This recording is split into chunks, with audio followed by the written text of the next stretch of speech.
Toi aussi, tu te demandes si ton ex était vraiment un pervers narcissique? Tu te dis, peut-être que j'exagère, mais au fond, tu sais que quelque chose n'allait pas. Aujourd'hui, je te donne les 7 signes qui ne trompent jamais.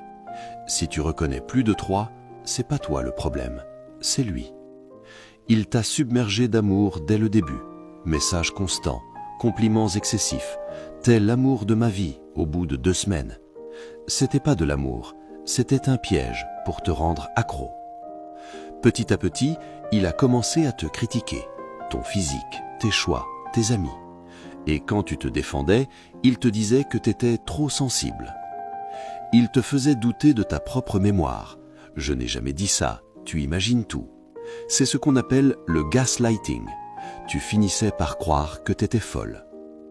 Il était jaloux de tout, tes amis, ta famille, même de ton temps pour toi.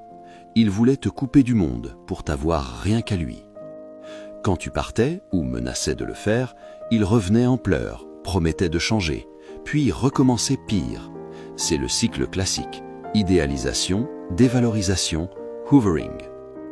Quand tu souffrais, il minimisait ou se recentrait sur lui. Moi aussi j'ai eu mal quand il était incapable de vraie empathie. Après la rupture, il te salit auprès de tous ou fait comme si c'était toi qui l'avais détruit.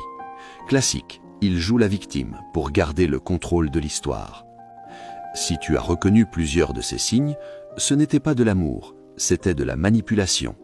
Et surtout, ce n'était pas de ta faute. Tu mérites quelqu'un qui te respecte vraiment.